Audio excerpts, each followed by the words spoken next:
outside of Caesar, look, she's a woman in a patriarchy and she has a lot of liberties that most women don't have because of her status. But I think if it were up to her through her machinations, she would elevate herself along with her husband Caesar.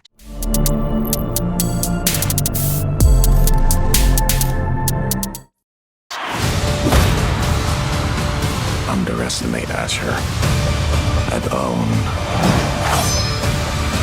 peril. The gods themselves could not pry me loose.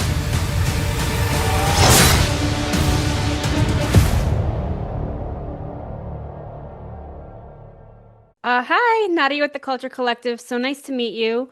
I'm Nice to meet you. incredibly excited for the entry of Caesar and Cornelia to shake things up. It's gonna get a little crazy.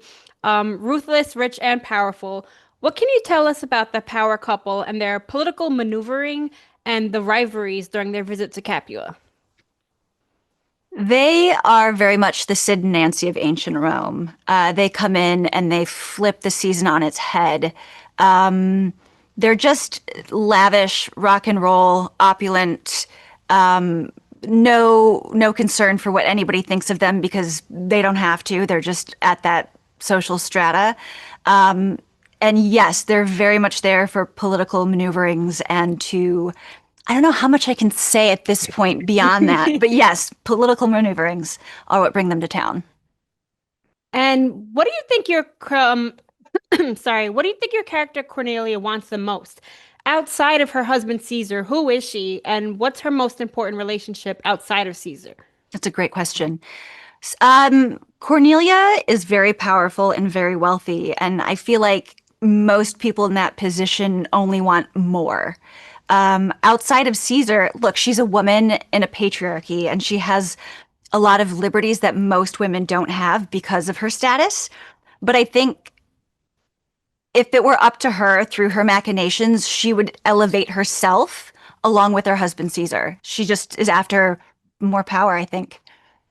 And the series creators, your husband in real life. How is it Yeah. working with Steven and kind of developing your character? Because your character is a fun, different take from some of the females we see in the show, and you come in brand new and shaking things up. How is it working with Steven and kind of getting feedback on your character and playing off of it? Well, I have to give credit to the character, to the writers and Steven. That was all of them. And I think it was funny. We didn't get to work together that much. I was in Auckland and he was spearheading things from LA. So, but when I did receive his feedback, it was always great, and he was really happy with how I brought the character to life. You definitely do. You like I said, you shake things up without getting into too much. For your character, like, how do you kind of go ahead and like approach a role like this and developing like the voice and like the body language? Yeah, so I found her through because when I first read the audition pages, I was like, oh God, I have no idea how to even get into this.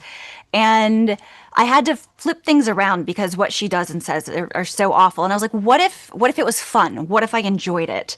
And another another kind of point that I took to help shape the character was there was a lot of throughout the scripts referring to the way she would look at things through, twin scalpels for her eyes or dissecting the room or that kind of thing. So a lot of it started with physically how I would use my face to view. And then I kind of, I don't know, just worked top down and started creating bit by bit. Hopefully that makes sense. No, it But does, it yeah. does. Because she, like you mentioned, she has that very like superior attitude when she enters a room. Like everything she says, everything she does reflects like her position.